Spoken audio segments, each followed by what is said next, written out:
2021년 3월 17일 주일 예배를 하나님 앞에 다 같이 드립니다.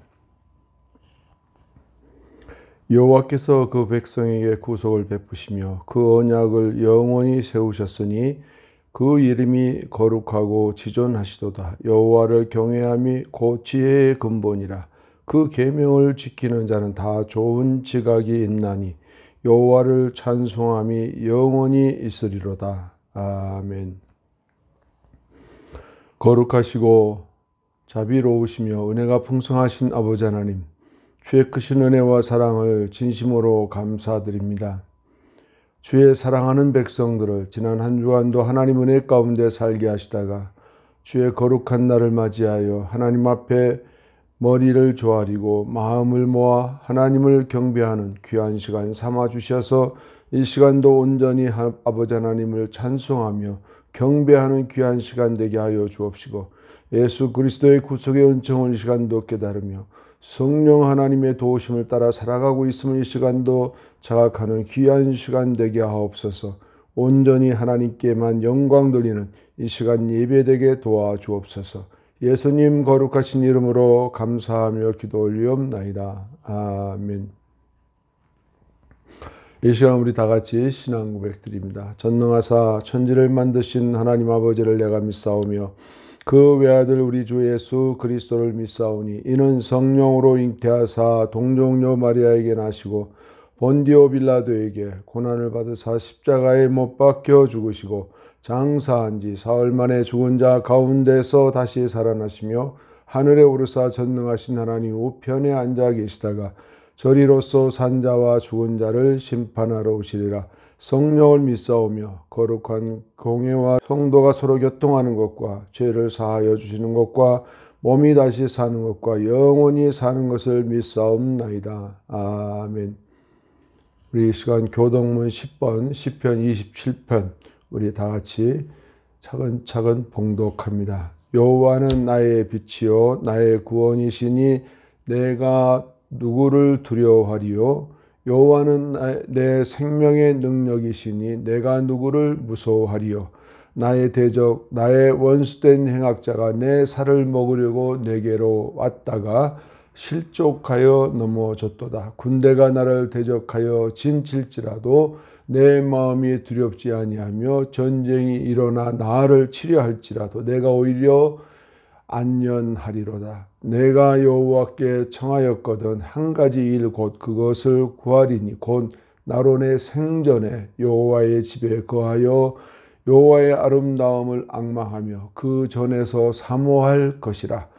여호와께서 한날날에 나를 그 초막 속에 비밀히 지키시고 그 장막 은밀한 곳에 나를 숨기시며 바위 위에 높이 두시리로다.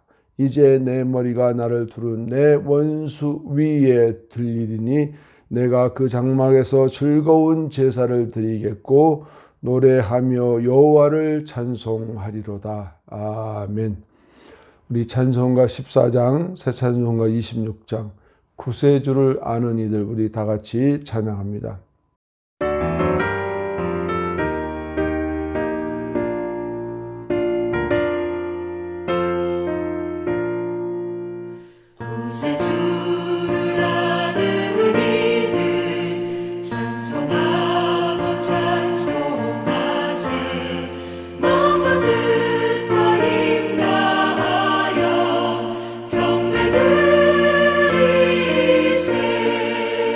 주를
이 시간 우리 다 같이 하나님 앞에 기도합니다. 하나님 아버지 감사합니다. 온 우주 만물을 창조하시고 그 가운데 하나님의 형상을 닮은 우리 인간을 이 땅에 창조하시고 하나님 보시기에 참으로 좋았다 말씀하셨는데 하나님 우리 인생이 하나님 앞에 범죄함으로 인해서 인생의 삶이 피폐하고 참으로 힘들고 어려운 고난의 길을 걸어가지만 우리 성삼위 하나님께서는 오늘날 하나님의 형상을 담은 우리 인간을 이 땅에서 버리지 아니하시고 끝까지 안위하시며 우리와 함께 하시되 하나님께 영광 돌리는 죄의 백성으로 오늘날 택하셔서 오늘도 우리 주님과 함께 그 길을 가게 하시니 하나님 감사합니다. 오늘 우리 예배가 하나님 앞에 온전히 드려지게 하여 주옵시고 이 시간 우리가 머리 들기 전 먼저 우리 하나님 앞에 용서함 받는 귀한 시간 되기를 원합니다. 우리가 지난 한 주간도 내 뜻대로 내 마음대로 살아온 우리들의 모든 죄악들이 용서받는 시간 되게 하여 주셔서 이 시간도 우리가 깨끗한 심령으로 하나님 말씀 받는 시간 되게 하여 주셔서 이 한 주간도 말씀으로 우리가 살아가는데 승리할 수 있도록 하나님 도와주옵소서.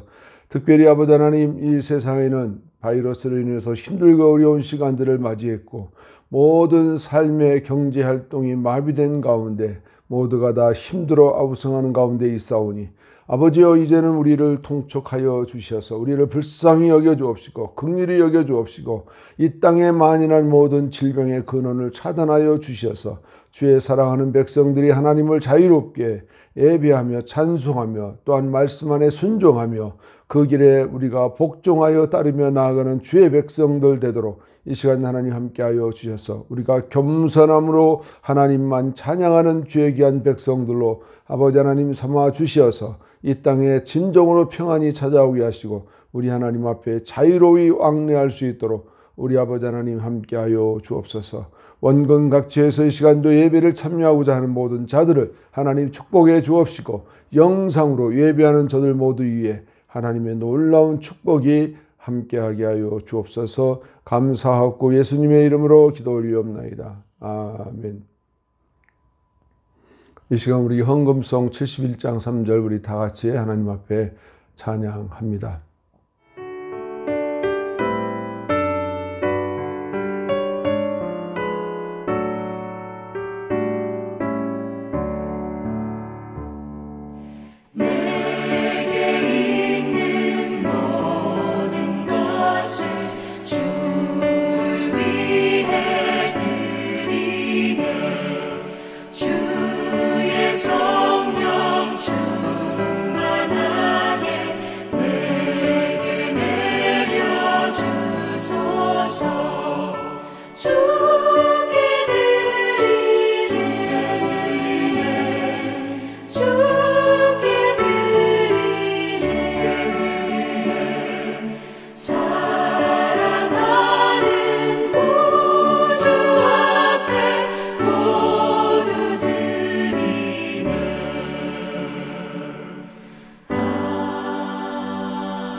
기도합니다. 하나님 감사합니다. 우리 하나님 앞에 드리는 물질들이 하나님 나라를 위해 쓰임되는 귀한 은혜가 있게 하여 주옵시고 특별히 드려진 물질들이 참으로 선교 현장을 위해서 또한 아버지 하나님의 어려운 이웃을 위한 구제의 헌금으로 또한 아버지 하나님의 교회를 세워가는 일에도 쓰임되는 귀한 봉헌의 물질이 되도록 하나님 축복해 주시옵소서. 드린 손길들을 복되게 하시고 하나님 나라가 세워가는 일에 형통한 주의 은혜가 있게 도와주옵소서. 우리 성도들이 하나님 앞에 받은 것을 하나님의 것으로 알고 드리는 마음들이 갖게 하여 주셔서 하나님께 드려지는 물질들이 하나님 나라를 세워가는데 귀한 은혜가 되게 하여 주옵소서. 하나님께 감사드리며 축복하오며 예수님의 이름으로 기도드리옵나이다. 아멘. 우리 찬송가 182장, 새 찬송가 250장, 구세주의 십자가 보혈로, 구주의 십자가 보혈로 우리 다 같이 찬양합니다.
오늘 본문 말씀은 빌립보서 2장 5절에서 8절까지의 말씀으로 우리 다 같이 천천히 봉독합니다.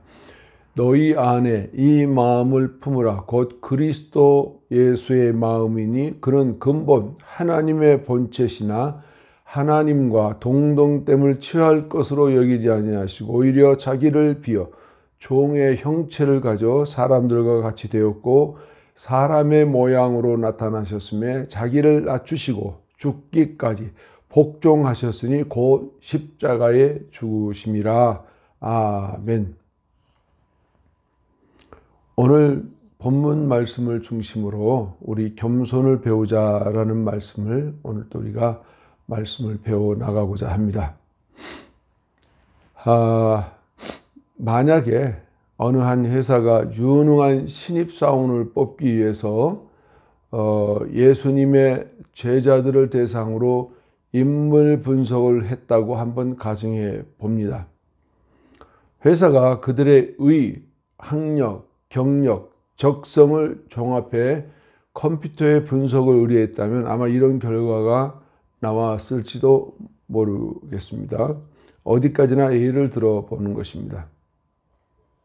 첫째로 야고보와 요한은 매우 이기적인 사람이라고 볼 수 있다고 나와 있고요. 두 번째로 도마는 매사에 의심이 많고 부정적인 성격의 소유자다. 그런 평이 나왔습니다. 세 번째, 베드로는 성격이 급해서 실수할 가능성이 매우 높은 사람이다. 이렇게 평이 나왔고요. 그 베드로의 동생 안드레는 너무 내성적이어서 매사에 추진력이 떨어진다. 이렇게 분석이 나왔습니다. 한편으로 야고보는 혁명가적인 기질이 있어 위험한 존재다. 이렇게 평을 했고요. 세리 출신 마태는 자신의 이익만을 추구하는 이기적인 사람이다. 이렇게 분석이 나왔습니다. 그런데 의외의 한 제자가 있습니다. 일곱 번째로 제자들 중 적격자라고 하는 사람은 가롯 유다뿐이다 라는 분석이 나왔다고 하네요. 그는 학식과 경험을 겸비한 인물이며 실업가의 감각과 사교성을 지니고 있다고 이렇게 나와 있고요. 그 분석 결과가 어디까지나 이렇게 나왔다고 평이 내려졌습니다. 그러나 기독교 역사를 변화시킨 사람들은 모두가 다 실격자로 판정난 제자들이 하나님 앞에 쓰임됐고 기독교 역사에 기록된 인물들로 우리는 볼 수가 있습니다. 세상적 판단으로 가장 유능한 가룟 유다는 은하 30에 스승인 예수님을 배신자로 팔아 넘겨버리고 말았습니다. 그래서 그는 배신자라 하는 이런 칭호를 받고 결국은 자결하여 죽게 되었죠. 하나님은 교만한 자를 선택하지도 않습니다. 만약에 했다면 그에 맞는 일을 하게 할 것입니다. 우리의 겸손과 부족함을 들어서 사용하시는 분이 곧 하나님이시다. 그런 말씀입니다. 높은 위치에 있으면서도 마음은 낮은 사람이 있는가 하면 낮은 위치에 있으면서도 마음이 스스로 높은 사람이 있습니다. 전자를 우리가 겸손한 사람이라 이렇게 말하면 후자는 교만한 사람이다, 교만이다 이렇게 말할 수 있습니다. 겸손한 자는 만인이 아주 좋아하지만 교만한 자는 만인이 그냥 싫어합니다. 그래서 교만은 교만한 자도 싫어한다. 그런 말이 있지 않습니까? 잠언서 16장 18절 말씀에 보면 교만은 패망의 선봉이요 거만한 마음은 넘어짐의 앞잡이니라 그랬습니다. 또 잠언서 29장 23절 말씀에 보면 사람이 교만하면 낮아지게 되겠고 마음이 겸손하면 영예를 얻으리라 이렇게 말씀하고 있습니다. 그런데도 얼마나 많은 사람들이 교만을 자랑하듯 못 버리고 불행해지는지 모릅니다. 지금 이 말씀에 귀를 기울이고 있는 우리 모두는 남의 이야기라고 생각지 말기를 바랍니다. 기억합시다. 교만은 자기 성장의 무덤이며 파멸로 이끄는 지름길이 됩니다. 에레미야서 50장 32절 말씀에 이런 말씀이 나와 있는데요. 교만한 자가 걸려 넘어지겠고 그를 일으킬 자가 없을 것이며 내가 그 성읍에 불을 놓으리니 그 사면에 있는 것이 다 살라지리라 그랬습니다. 교만 때문에 한 마을, 한 성읍이 불에 살라지는 이런 결과도 초래할 수 있다. 교만은 위험하다. 그런 얘기입니다. 겸손을 떠난 교만한 자는 인격에 장애가 발생하여 인격 성장이 원활하지 않을 수 있습니다. 마음에서 교만을 제거하는 것은 집을 짓기 전에 털을 닦는 것만큼이나 중요한 작업이지만 이것도 십자가의 보혈이 아니면 그 누구라도 불가능한 일이라는 것입니다. 그러므로 교만의 터 위에서는 겸손이 존재할 수 없고 겸손이 성장할 수도 없다라는 결론입니다. 자, 그러면 성도들이 겸손을 배우려면 겸손이 무엇인지부터 알아야 하는데 그 첫 번째로 무엇을 우리가 겸손이라 하는가 우리가 한번 알아봅니다. 베드로전서 5장 5절과 6절 말씀에 이런 말씀이 나와 있습니다. 젊은 자들아 이와 같이 장로들에게 순복하고 다 서로 겸손하여 허리를 동이라. 하나님이 교만한 자를 대적하시되 겸손한 자에게는 은혜를 주시느니라. 이런 말씀이 있습니다. 또 6절 말씀에 그러므로 하나님의 능하신 손 아래에서 겸손하라. 때가 되면 너희를 높이시리라. 이렇게 말씀했습니다. 5절에서 젊은 자들에게 나이 많으신 장로들에게 당시 이스라엘 사람들은 장로라 하면 연장자, 그 집안의 어른들을 말하는 것이죠. 그 연장자들에게 순복하고 따르는 것이 하나님의 바른 질서에 마땅함으로 이행을 촉구하면서 서로가 함께 지킬 의무를 말하고 있습니다. 또 한편 허리를 동이라 하는 말이 남아 있습니다. 헬라어로 엔콤 보사스테라 하는데 옷을 입다 라는 의미의 말씀입니다. 이 말씀은 어떤 뜻인가 하면 예전에 노예 시절에 있었죠. 그 노예들이 주인을 섬기기 위해서 앞치마를 두르는 것과 같은 의미를 표현한다. 그런 말씀입니다. 그러니까 주인을 섬길 때 맨몸으로 하는 것이 아니고 앞치마를 두르고 주인을 받들어 섬기는 것, 이것을 오늘 성경 말씀에는 겸손으로 허리를 동이라 이런 뜻입니다. 한편으로 예수님께서 세족식 당시에 제자들의 발을 씻길 때 수건을 허리에 동이지 않았습니까? 그와 같은 것을 우리는 바로 허리를 동이다, 그런 뜻이 겸손이다라는 말입니다. 겸손이라 하는 것은 교만과는 반대의 개념으로서 오로지 하나님의 은혜를 받기 위한 절차이고 순서입니다. 그러면 어떻게 겸손해질 수 있을 것인가 대해서 우리 한번 알아보는데요. 무엇을 겸손이라 하는 것인가에 대해서 첫째로 겸손이란 자기를 낮추는 것이다 그랬습니다. 자기를 낮춘다는 것은 참 쉽지가 않죠. 우리의 자아는 남에게 순복할 줄 모릅니다. 잘 안 한다는 얘기죠. 그래서 이 자기를 낮춘다는 것은 참 어렵습니다. 훈련이 돼야 되고 하나님의 은혜가 아니면 가능하지가 않겠죠. 빌립보서 2장 8절 말씀에 이렇게 나와 있습니다. 사람의 모양으로 나타나셨음에 자기를 낮추시고 죽기까지 복종하셨으니 곧 십자가에 죽으심이라. 오늘 본문에 나와 있는 말씀이죠. 창세기에서는 천지를 창조하실 때 복수의 하나님이 등장하시는데 성부, 성자, 성령 하나님으로 우리에게 알려주시고 있습니다. 창세기 1장 26절 말씀에 보면 하나님이 가라사대 때 우리의 형상을 따라 우리의 모양대로 우리가 사람을 만들고 그랬습니다. 성부, 성자, 성령 하나님께서 우리의 인간을 창조하실 때 하나님의 형상을 따라 만들었다. 그런 우리 인간인데 하나님의 의의 본질, 겸손의 본질을 따르지 못하는 것이 우리 인간 변질됐습니다. 인간의 범죄를 구출해서 죄를 속하려니까 죄가 없는 인간이 없어요. 죄 없는 한 사람을 찾아서 그 죄의 근본을 없애야 되는데 우리 모든 인간을 찾아보니까 죄 없는 인간이 없다, 그런 말입니다. 그러나 인간이 피해 유전으로 인해서 모두가 다 의인 한 사람 찾을 수가 없게 됐다는 얘기입니다. 우리 인간은 피해 유전을 통해서 죄가 유전으로 내려오고 있지 않습니까? 그래서 로마서 3장 10절 말씀에 이런 말씀이 있죠. 기록한 바 의인은 없나니 하나도 없으며 그랬습니다. 의인이 한 사람도 없다라는 얘기입니다. 그러나 우리가 예수 그리스도로 인해서 우리가 예수를 믿고 영접하고 우리가 하나님께 우리의 죄를 고백하고 나아가는 그에게는 하나님께서 예수 십자가의 보혈로 우리를 의인으로 시켜주었죠. 의인화 되어 가는 것입니다.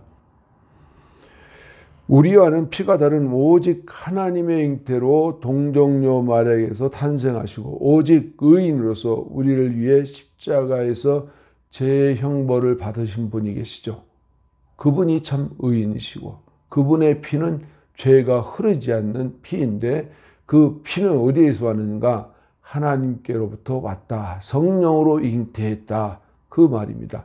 마태복음 1장 18절 말씀에 예수 그리스도의 나심은 이러하니 그 모친 마리아가 요셉과 정혼하고 동거하기 전에 성령으로 잉태된 것이 나타났더니 이렇게 성경은 우리에게 확증을 해주고 있습니다. 그래서 예수의 피는 우리 인간의 피를 유전으로 받지 않았습니다. 그래서 우리 예수님의 몸 안에 흐르는 피는 죄의 피가 아니라 하나님의 의의 피, 의인의 한 인간으로 이 땅에 오시게 된 것입니다.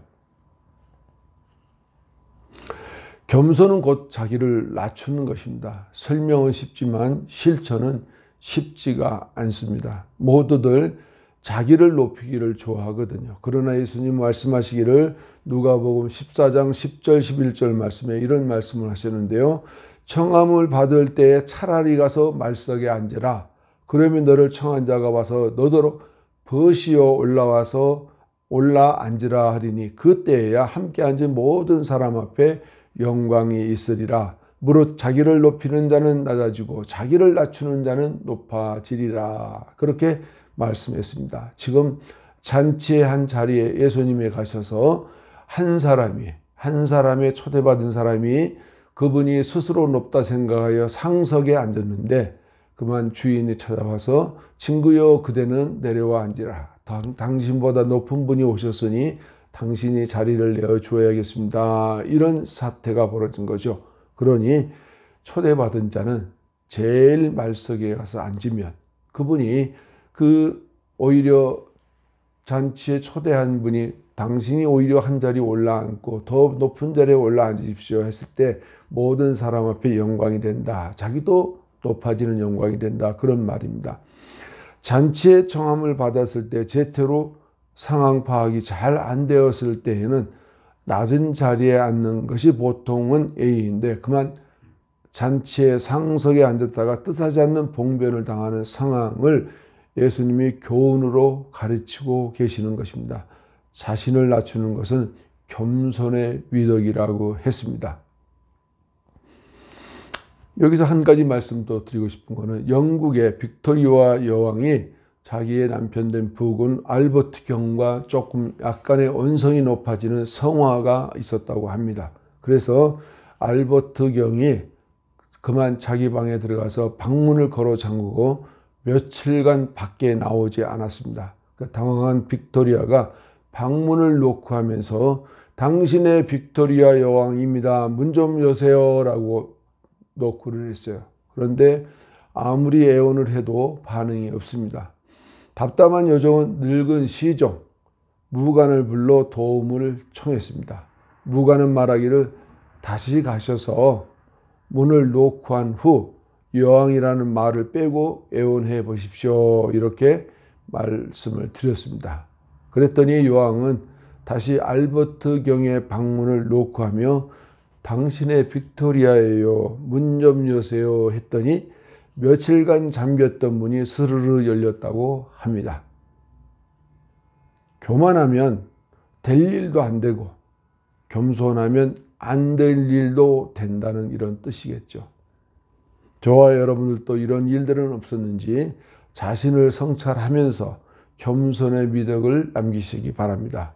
그리고 성경 말씀에서는 겸손의 힘이 있으므로 변화를 말씀 안에서 받으셔야 합니다. 축복합니다. 꼭 말씀 안에서 우리가 겸손의 미덕을 따라 배워 가봅시다.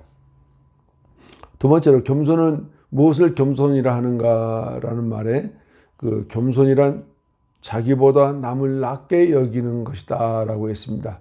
빌립보서 2장 3절 말씀에 아무 일에든지 다툼이나 허용으로 하지 말고 오직 겸손한 마음으로 각각 자기보다 남을 낮게 여기고 이랬습니다. 어떤 중대한 일을 논의하기 위해서 6명의 납비가 초청되었는데 모여보니 7사람이었습니다. 그 중에 한 사람은 초청되지 않는 사람이 온 것이 분명한지라 사회자가 일어나서 초청되지 않는 납비는 조용히 나가달라고 그렇게 부탁을 했습니다. 그런데 누가 봐도 제일 먼저 초청되었을 가장 권위에 있는 납비가 얼른 일어나서 나갑니다. 모든 사람들이 당황했죠. 이런 자세를 두고 우리는 겸손이라고 말할 수 있습니다. 이렇게 함으로 인해서 초청되지 않았던 그 당사자도 그 자리에서 창피를 면했고 오히려 그 권위에 있는 납비, 자리를 비켜주었던 그 납비는 더욱 존경받는 인물이 되었다고 합니다. 그럼 세 번째로 무엇을 겸손이라 하는가? 세 번째로 겸손이란 복종하는 것이다. 그렇게 우리가 말씀드릴 수 있습니다. 본문 8절에 보니까 죽기까지 복종하셨으니라는 말씀이 있습니다. 복종의 헬라어 헤페코스라 하는 단어가 있는데 이 뜻은 복종이라는 뜻이죠. 그런데 이 뜻은 예수님께서 십자가에 죽기까지 복종했음을 알리는 뜻으로 이 말의 뜻을 다른 말로 표현하면 순종이다. 순종이라는 뜻으로 표현할 수도 있다. 그런 말입니다. 그러므로 복종이란 겸손의 꽃에 달리는 아름다운 향기로운 열매라 이렇게 말할 수 있습니다. 오늘날의 현실은 어떠한가요? 반항의 시대라고 볼 수 있습니다. 데모라는 집단 행동으로 행해지는 집단 행동들 그리고 길거리의 시위들은 개인 또는 집단의 반항으로 우리가 볼 수 있습니다. 한 걸음 더 나아가 이유를 찾다 없으면 이유 없는 반항이라 하는 하는데 이런 모든 원인은 겸손이라는 행위가 고갈되었기 때문에 나타난다고 우리는 볼 수 있습니다. 여기서 고 한용운 시인의 복종이란 시를 잠시 읽어드리고 싶습니다. 남들은 자유를 사랑한다지만은 나는 복종을 좋아하여요. 자유를 모르는 것은 아니지만 당신에게는 복종하고 싶어요. 복종하고 싶은데 복종하는 것은 아름다운 자유보다도 달콤합니다. 그것이 나의 행복입니다. 그러나 당신이 나더러 다른 사람을 복종하라면 그것만은 복종할 수가 없습니다. 다른 사람을 복종하려면 당신에게 복종할 수가 없는 까닭입니다. 이런 시가 있습니다. 복종의 아름다운 예를 하나 말하려고 합니다. 우리나라의 그 초대교회 당시로 말을 거슬러 올라가면 평양의 산정현 교회의 조만식 장로님 말씀하면 누구나 다 아실 수 있을 겁니다. 조만식 장로님 하면 모르는 사람이 없을 정도로 어느 주일날 교회에 오는 길에 조 장로님은 아는 사람을 만나서 이야기하다가 그만 예배 시간이 늦었습니다.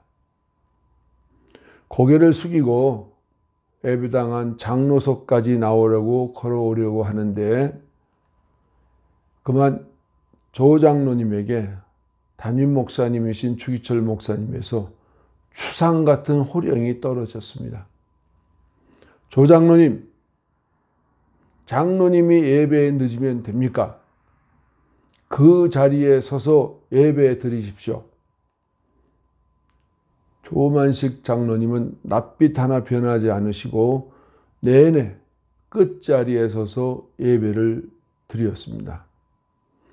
조 장로님은 산정연교회에서 수석 장로일 뿐만 아니라 담임 목사인 주기철 목사님의 오산학교 시절에 조 장로님의 제자였던 것입니다. 이 조 장로님께서 또 우리 주기철 목사님을 모셔오기도 했던 그런 분이기도 하죠. 그 겸손, 그 복종이 놀랍지 않습니까? 산정연 교회는 당시 우리나라 제1의 교회요. 주기철 목사는 제1의 목사며 조만식 장로님은 제1의 장로였습니다. 그 교회, 그 목사의 그 장로였지요. 자, 그럼 우리 또 크게 두 번째로 누구에게 겸손해야 하는가? 그 첫 번째로 사람 앞에 겸손해야 합니다. 3절에 자기보다 남을 낮게 여기고 그랬습니다. 이 말은 사람에게 겸손을 가르치고 있습니다.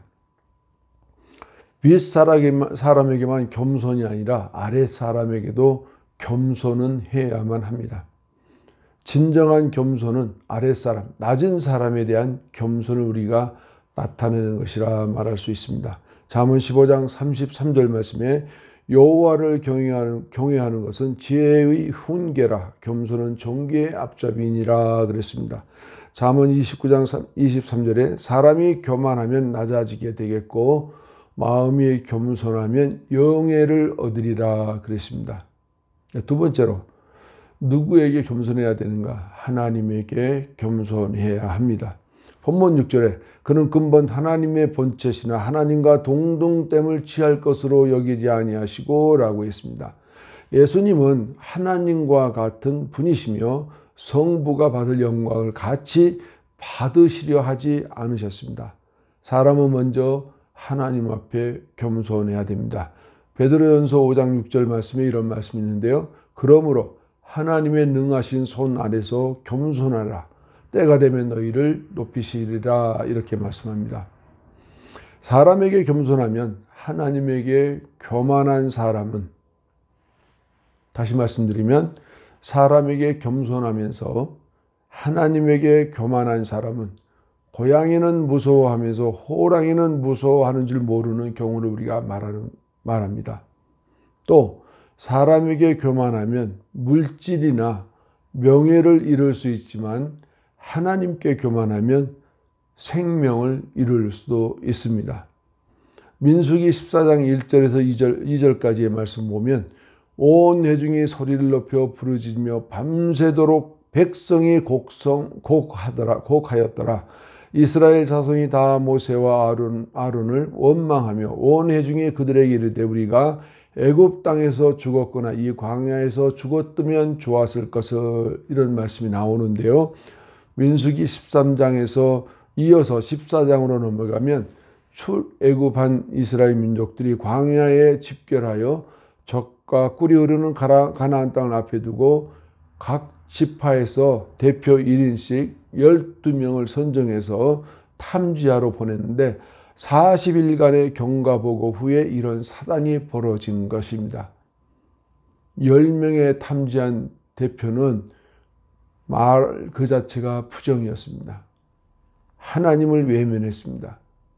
그런데 여호수아와 갈렙 두 사람은 하나님을 전적으로 의지했습니다. 이런 일련의 사건은 배후에서 여호와 하나님께서 이끄심을 모두가 알면서도 이런 보고 때문에 그만 하나님을 향한 일탈 행위가 발생해서 당대 1세는 광야에서 모두 죽기까지 40년을 고통 가운데 살았습니다. 그렇다고 가나안에 못 들어간 것은 아닙니다. 그 후에 후손들이 모두 들어갔죠. 하나님 말씀에는 이론을 달지 않고 아멘하는 사람이 하나님께 겸손한 사람이라 우리가 이렇게 말할 수가 있습니다. 자, 그러면 세 번째로 누구에게 겸손을 배워야 합니까? 동서고금에는 겸손한 사람이 많이 있습니다. 사무엘상 10장 22절 말씀에 보면 이런 말씀이 있는데요. 그러므로 그들이 또 여호와께 묻되 그 사람이 여기에 왔나이까? 여호와께서 대답하시되 그가 행구 사이에 숨었느니라. 이런 말씀이 있습니다. 이 말은 무슨 말인가 하면 사무엘 선지자가 하나님께 구하였습니다. 이 백성이 왕을 구하는데 그에 합당한 사람이 누구입니까? 그랬습니다. 하나님께서 사무엘을 통하여서 사울을 선정했습니다. 그런데 각 모든 민족들이 모여서 지파별로 분류하는 가운데 이 베냐민 지파 가운데 사울이 선정되는 과정인데 그는 나는 왕이 될 수 없어. 그리고 그만 행구 사이에 숨어서 자기를 피신했는데 하나님이 알려주시는 이런 사건입니다. 왕이 되지 않으려고 행구 속에 숨어서 발견된 사울의 이루었던 겸손. 그러나 하나님으로서 죄인되고 죽기까지 복종했으며 제자의 발을 씻긴 예수님의 겸손은 능가할 수가 없겠죠. 빌립보서 2장 5절 말씀에 너희 안에 이 마음을 품으라. 예수 그리스도 곧 그리스도 예수의 마음이니 그랬습니다. 우리가 마음 안에 예수님을 심으면 예수님이 내 안에 형체가 남습니다. 그 형체는 우리를 세상의 악한 길에 승리의 길로 이끌어가는 가장 원동력의 근본이라 이렇게 말할 수가 있습니다. 또한 바울이 권한 그리스도의 마음은 겸손한 마음이다 이렇게 정의를 할 수가 있겠죠. 하나님께서는 겸손한 자를 구원하신다고 했습니다. 교만한 자를 구원하시는 적은 없습니다. 그러므로 우리에게 겸손이라 하는 것은 예수 그리스도를 통해서 하나님의 마음을 내 마음에 품는 것이고 곧 예수 그리스도의 마음이 그 마음과 동일한 것입니다. 욥기서 22장 29절 말씀에 내가 낮춤을 받거든 높아지리라고 말하라. 하나님은 겸손한 자를 구원하시리라 이렇게 우리에게 알려주고 있습니다. 우리는 하나님 앞에 무릎을 꿇고 그리스도의 겸손한 마음을 배워야 합니다. 그리스도의 십자가의 피 흘림이 없었다면 오늘날에도 저와 여러분은 역시 구약과 동일하게 피의 제사를 드리되 매번 속죄 제사를 동물을 잡고 그 피를 드림이 있어야만 했던 것이죠. 그러나 그리스도의 속죄 제사는 이제 믿음이란 신앙의 고백으로 대처가 되었습니다. 십자가에 매달리기까지 낮아지는 그리스도의 겸손을 놓치지 않으시기 바랍니다. 다만 거기에 생명이 있고 명예도 있다는 것입니다. 결론으로 말씀을 정리해 드리겠습니다. 겸손을 배우려는 성도가 되기 위해서는 겸손이 무엇인지부터 알아야 합니다. 첫째, 무엇을 겸손이라 하는가? 자기를 낮추는 것을 겸손이라 말씀을 드렸고 또 자기보다 남을 낮게 여기는 것을 겸손이라 그랬어요. 또 세 번째로 복종하는 것이 겸손이라 그랬습니다. 그러면 우리 두 번째로 성도는 누구에게 겸손해야 하는가? 하나님에게 겸손해야 한다고 말씀드렸습니다. 또한 누구에게 겸손을 배울 수 있을까요? 오로지 하나님의 영광을 뒤로하고 인간을 구하러 오셔서 죄의 짐을 지시고 십자가에 못 박히시고 3일 만에 부활하신 예수 그리스도께 배워야만 합니다. 오늘은 겸손을 배우자는 말씀을 전해드렸습니다. 이 한 주간을 나를 위해 겸손을 실천해 보시기 바랍니다. 예수 그리스도의 동정녀 탄생과 구속의 은혜는 하나님의 영광을 뒤로하고 인간으로 세상에 오셔서 인간과 동일한 고난을 현장에서 함께 겸손을 나타내 주셨습니다. 오직 그분을 생각하면서 겸손을 실천해 보시기 바랍니다. 우리 다 같이 기도합니다. 하나님 아버지 감사합니다. 겸손을 위해서 우리가 살아가는 삶이 되게 하시고 오직 교만 앞에 나아가지 않도록 저희를 도와주옵소서. 예수님의 이름으로 기도드리옵나이다. 아멘. 우리 찬송가 101장, 새 찬송가 80장, 천지에 있는 이름 중 우리 다 같이 찬양합니다.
지금은 우리 주 예수 그리스도의 넓으신 은혜와 하나님 아버지의 한량없는 사랑하심과 성령의 감동 감화 역사 내주 교통하심이 가주 성흥교회와 영상예배에 참여한 성도들과 그들의 생애 위에 지금으로부터 영원히 함께 있을지어다. 아멘.